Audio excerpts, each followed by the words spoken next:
Hello there, welcome to Treptalk. I remain Modella, here to distill another wonderful experience from the world's biggest accomplished CEOs, professionals, business leaders, change agents, influencers, celebrities in different diaspora. Today I have the legendary, I call her, in my own spare time of course, the legendary Inimfon Etuk. She is the founding CEO and lead strategist at Premium Logic International, a PR training and strategy consulting firm. She is the founder of the Friendraiser community initiative, a registered social enterprise and network initiative that engages, inspires, and motivates women and local communities with a special focus on ending domestic and all forms of gender-based violence. And overall, the one that suits me most is she is the founder of SheForumAfrica, a Pan-African women hosts development, leadership and lifestyle community aimed at amplifying personal development opportunities for African women and girls through strategic mentoring and lifelong learning. I'm so super excited to have her on the show. It's good to have you here, Ma. How are you doing today? Thank you very much, Modella, for having me. I'm very well, thank you. I really want to know all about you except from what I have read. First of all, let's meet you personally. What else haven't I talked about in this profile I read out? I think that pretty much captures the work that I do apart from my media background, obviously. And professionally, I am a PR practitioner. And of course, that goes with all the professional memberships. I am also a trained and certified international protocol and corporate etiquette consultant from the Protocol School of Washington. So that gives me a different portfolio, and in the work that we do, of course, we talk about multiple income streams when we're talking to women and girls. So sometimes people just think it's about holding many jobs at once, but sometimes what we're really referring to is making sure that you have equipped and armed yourself with an abundance of skills that allows you to be versatile and relevant in today's work. I'm so excited one more time to have her on the show. So, Ma, how did it all begin for you as an entrepreneur? You know, when I hear people ask this question, it's I think it's relative, because I'll tell you what, as a child, do you know what I wanted to be as a child?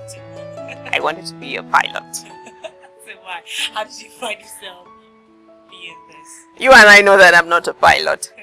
But I realized that, and this started from, you know, when you're a child and we have those parents' day, and someone says, and all the children come on stage and everybody's saying, when you grow up, what do you want to be? And this one comes out, I want to be a doctor, I want to be a nurse, I want to be a lawyer, I want to be a teacher.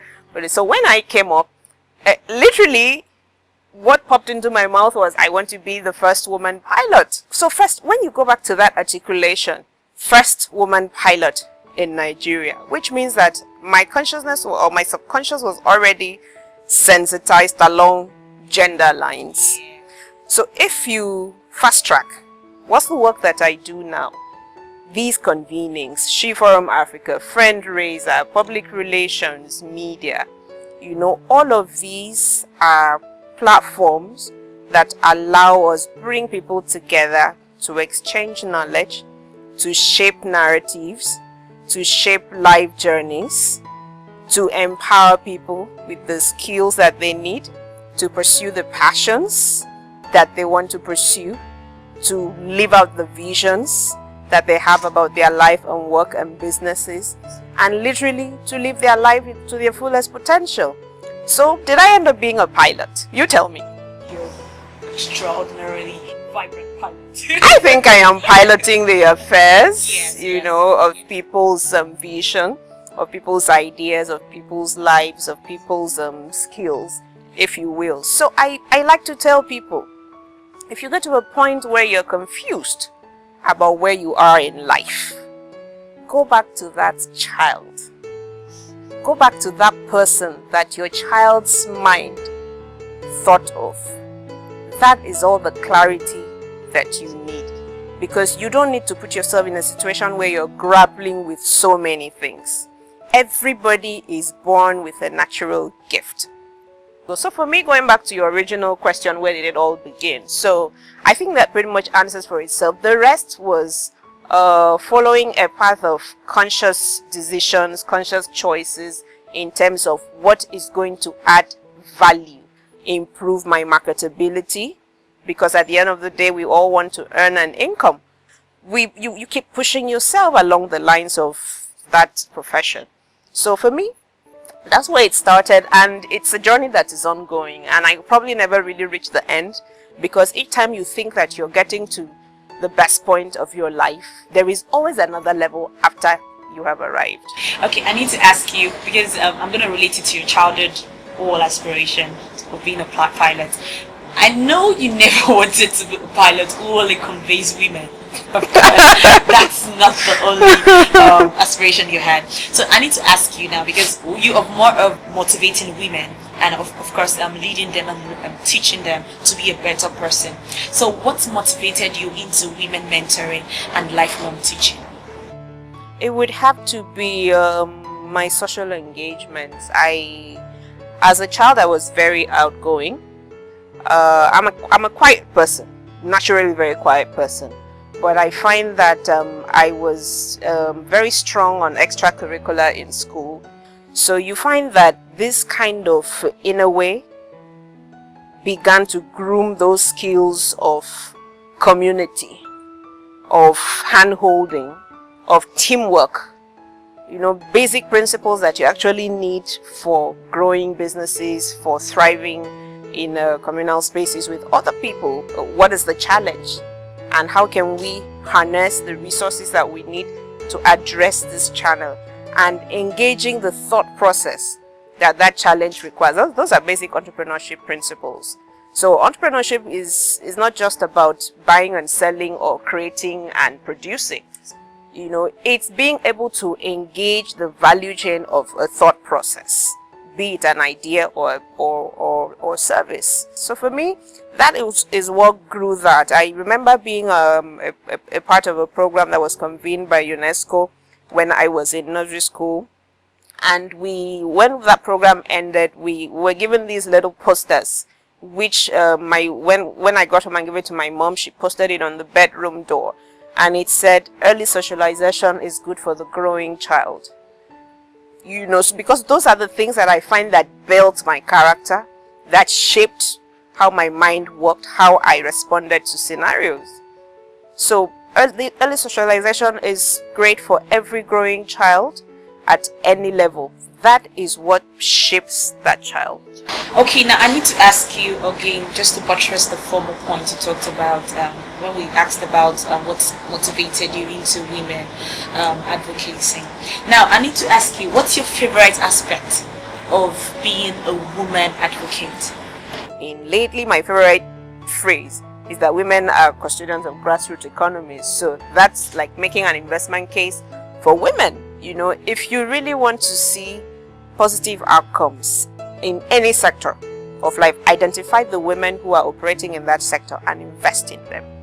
You would see that you would get your return on investment 100%. So I like the feeling of responsibility that come with being a woman. It's a natural thing. Like it's a deep knowing that it is possible to do anything that you set your mind in. So anything outside of that thinking, honestly, is a function of stereotype. I just like the fact that women are well equipped naturally to handle any circumstance that life throws at them. I love that, and it makes me so happy coming from a woman. Okay, man, so you've been an entrepreneur. I mean, let's say entrepreneur trade for about 22 years, and you've had so many challenges. Let's talk about these challenges, man. Okay, so most people, when they talk about challenges, the first thing that you hear will be money or resources. But for me, it has never really been about money. Sometimes it is just being able to stay positive, because you're your own, what I call, local government area. You know, you are your own thinker, you are your own investor, you're your own support system, you're your own encourager, you're your own motivator, and then you do that for the next person. So it comes with a lot of its own downtime. And so what happens is I go into hibernation, because that is like taking time, disconnecting. And by the time I do that, it allows me to gain a bit of clarity that, okay, I'm doing this not just for me or my work, but somebody else is benefiting.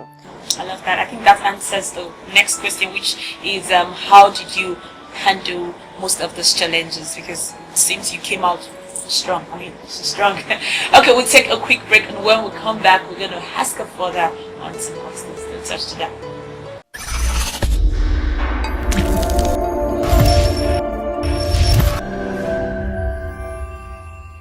Welcome back. I am Stuart. I mean, to keep calling her the legendary Inimfon Etuk. Yes, just before we went on the break, she told us a lot about challenges and really encouraging and educating to me, and I'm sure it was educating to you. Now, man, I need to ask you again. Have you ever thought of quitting? Sticking to another line? Every day, let me not let you land. I promise you, every single day. Because, these challenges we speak of, they're real. They are very real, and then we are living in an environment that is not exactly the most supportive.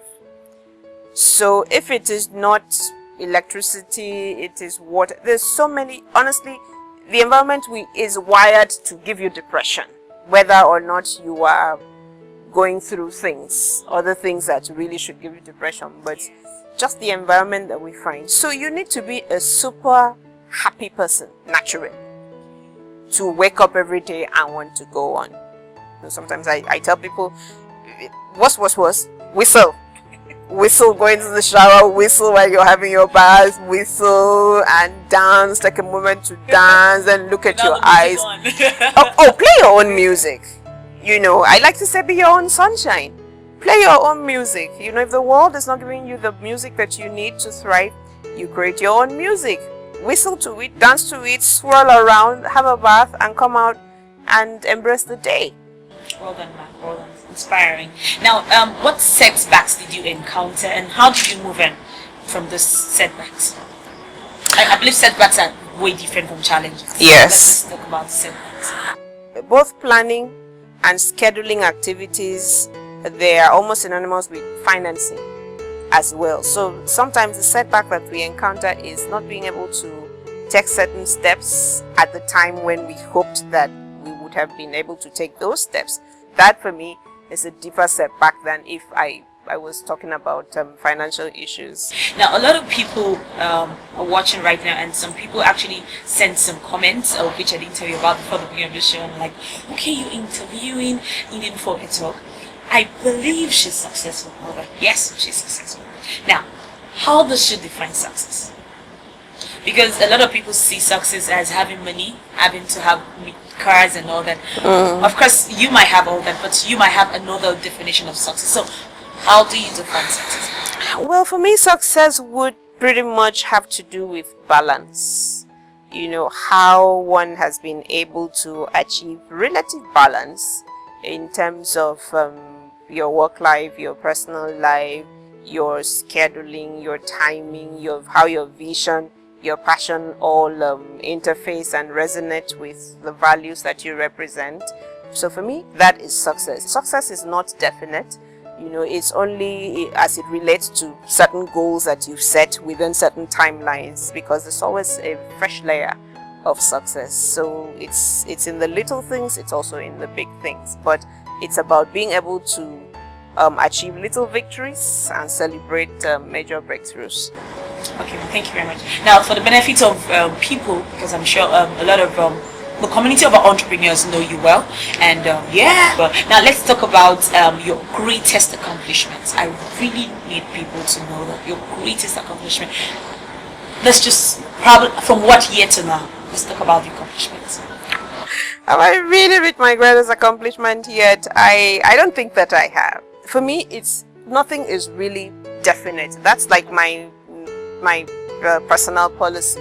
I take every day as it comes, but I make the most of every opportunity that presents itself. So I would say to any entrepreneur out there, we need to consciously be strategic about the spaces that we engage in.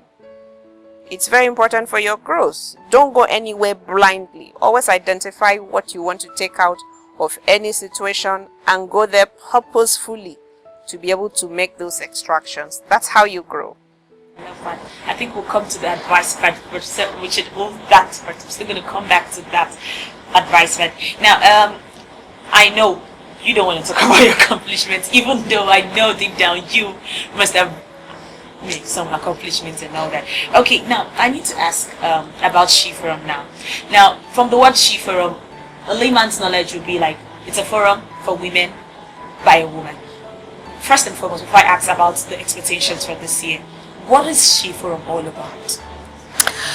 Okay, SheForum, first of all, how did it come about? I live in Abuja, and when I started living in Abuja, I found that there were not enough spaces for women. I mean, this is northern Nigeria, seemingly cosmopolitan, but northern all the same, with the kinds of limitations, stereotypical limitations that are placed on women. So I thought that it was important to bring women out, but over and beyond that, it was important to know what issues were of concern to today's woman and what were people doing to address those things.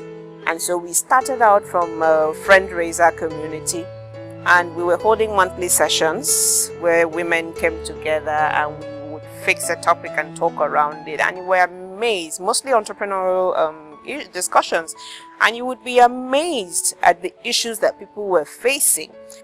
And then people began to see value in coming together, and by the time we had done we had hosted fundraiser sessions for I think 2 years, if I remember, every month.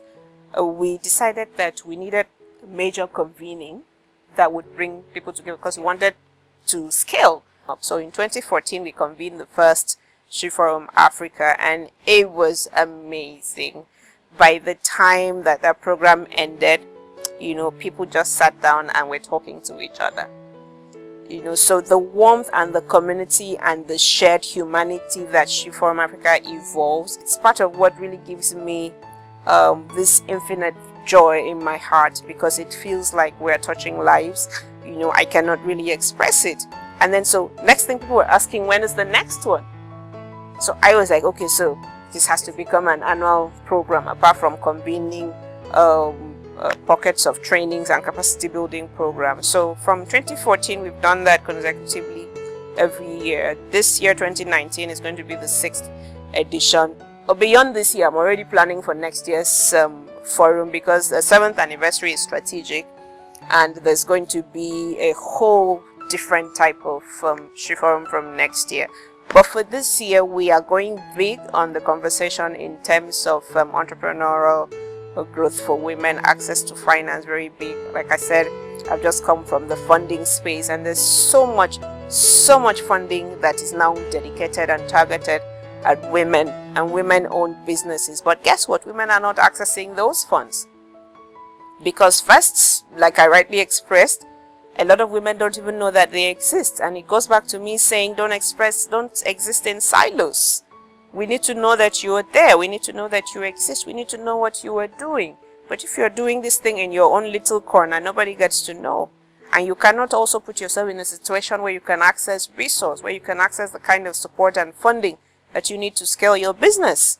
So that is what we're going to be big on this year. But we always have 4 cardinal sessions, so that anybody who saunters into SheForum, there is something of value. You know, in Nigeria, we're what, 200 million and counting, or whatever the number is, and more than half of that is women. And these are the people who are responsible for household management. So that is why for us, women are a core catchment, because if we get it right with our women, then the structural fabric of our society, all the issues around it, would have been solved. Well, yes, I strongly agree with that. And if you agree with me, huge expectations coming up. You better don't ever miss it. Okay, of course. Okay, so I need to ask, men, they are invited for this forum also? Absolutely. We always have a dedicated panel, the he for she panel, that allows us get the male perspective to all the issues that we discuss. So That's a very favorite panel for a lot of people because it's a very robust and frank conversation that happens. Essentially, SheForum is a space for healthy conversations in a safe, secure, and non-judgmental space. So that's the value that we bring to the table. And this year's forum, I think I can announce it here, is on the 21st of November in Abuja at the Sheraton Hotel. So we're already preparing for that, and the word will start to really promote it extensively in the coming days. The feel-good factor at SheForum, I tell you, is phenomenal. We end the conversation and people literally do not get up to go, and we're saying, okay, you know what, we need to shut down, we want to close it, so we actually have to switch off the lights so people would know that it's over. Go. I love that. Well done, man. This is a great opportunity for women out there. Oh, I really love it. Now, I just want to ask about some activities you've really invested in that really gladdened your heart so much, that really made you feel good. I don't know, but the one thing that readily comes to mind always is there was this lady that walked up to me. So most of the time, what you would think is what I would call accomplishment is not something personal to me. It's something that has happened to somebody by virtue of having been in contact with me. So 2 years ago, quite frankly, after we hosted the third SheForum, I was certain that I wasn't going to do it anymore because I thought this thing takes a lot of time and energy, coming up with the content, organizing the human resource required, and making sure that there is a lot of value for people. So I was already tired by the time we did the third one, and I went for a program, and then somebody walks up to me and hugs me from behind. And I turn around and say, Ini, I think I lost your number. I've been looking for how to reach you, but I'm so happy that I've seen you. I know you cannot recognize me, and you've probably not seen me in a long time. I wanted to come for the last program, but I couldn't because I was in school. Do you know that I went to register and I started school? We're talking about a 45-year-old woman. She had never had a degree. She came for 2 programs, and the decision to go back to school came from there. She went, she registered. So by the time that she saw me, she was already in her 3rd year, from having attended 2 years of Friendraiser monthly programs and 1 year of SheForum. She went off and went to school. So singularly, when we did SheForumAfrica, the 4th edition, it was because of her. But I didn't even realize that we started delivering real value for people. So when she came forward and said that, and it got me really humbled that kind of impact was already the feedback from SheForum. And then we put in a lot of resources and posted the next one, and right now we are like, we'll just keep going, because from next year it's going to become rotational. We want to take it round on an Africa tour, but we also want to do regional programs, regional convenings that's big on access, especially primarily to information, because we find that opportunities exist, but people don't know how to prepare themselves for the opportunities. Okay, now I think I should hold that as your accomplishment, whether you like it or not. Taking that as your accomplishment. It's a very good one. Well done, man. So finally on today's show, I needed to, give us some advices for entrepreneurs, for women, for ladies, for young guys, for young entrepreneurs, starting up, women, of course. Okay, by way of advice, I think most people have said this most of the time, and I will not tire in re-echoing that young people always want to just wake up and hit it.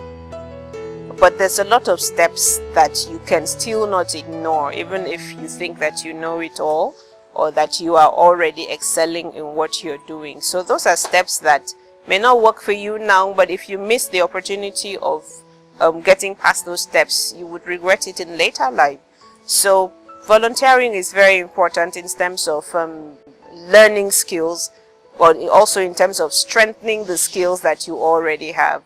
So if you identify somebody who is doing something that you love, something that you're passionate about, something that would otherwise cost you money to obtain, but you see somebody who is doing it and doing it well, put yourself at their disposal, volunteer to help, but also volunteer to add value if you can add value. Internships are a great way of picking up resource. So reach out to organizations, write to them, tell them you want to come and do 3 months of internship.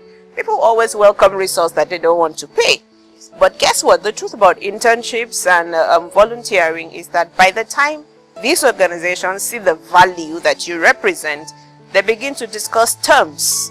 You know, a lot of us knew what we knew or worked hard and met the effort without the support of internet. You know, internet just allows you SWOT, you know, without tasking your brain. So real intelligence comes from you being hands-on in terms of process, in terms of experiences. So sometimes just leave all the internet on the side and get into the real experience of trying to do things by yourself. This quick life, this everything comes at your fingertip is good, but you still want to be sustainable, because guess what? Very soon robots are going to replace all the work that everyone is doing, and then how will you earn an income? Will we all hire robots? You know, robotics is a big industry now in America, and they're building it to the point where it will phase out a lot of the jobs that human beings are doing. You know, in I think in China or Japan, I'm not sure where, or in Singapore, there was a video that I watched, and it was some machine delivering room service to hotel rooms. So the waiters very soon are not going to have jobs. You know, you literally, the same way that you order for fast food, is you press certain buttons and order your room service in the hotel. And this robotic thing that is motorized, it literally, they've packed the food, it's all motorized. I promise, I saw it. It's programmed with your information, so it wheels itself, comes to your door, and it beeps. And then you open the door and it wheels in, your order is here. It's all automated, and it opens and your food pops out. You lift it, it shuts, it goes back. That is technology. That's the power of technology. So if we have this at the end of the day, you find that very soon we are going to be phased out. So you will be left with your own personal ingenuity. So we need to take time to grow that and make sure that whatever we're doing, there are sustainability measures that we've put in place for all of that. And we could go on and on, but leverage networks.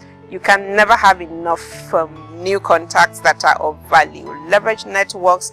Don't just get connected to people. Follow up on what people are doing. See how you can add value. Be somebody that is a reference on skills, on resource. Find a niche, hold on to that niche, grow it, and become a reference point for your industry. Nice, nice, nice, nice. Thank you so much, my friend, for coming to the show. I was really inspired. Thank you very much, and well done on TrepAfrica. So I think what you're doing with TrepAfrica is phenomenal. I like the energy that goes with what you do. I like the futuristic note. I like the fact that you're investing in young people and you're structuring yourself to be a knowledge resource for young entrepreneurs, and that we cannot have enough of in Nigeria, in Africa, and all over the world. Information is power. And today's young people need all the access to information that they can get. So I love TrepAfrica. I love what you're doing. I love all the energy that comes with what you're doing. But most of all, I love all the information and knowledge that is being shared on the platform. So keep it going and keep it real. Thank you so much. We love you too. Thank you so much. And before we go, I need to say a very big thank you to J Tracks for this wonderful piece on me. She actually gloated at me. Thank you so much. And thank you to our viewers, our subscribers. Thank you for making us put in more effort. Until I see you next time on another episode on Treptalk, I remain Modela. Be good. Bye.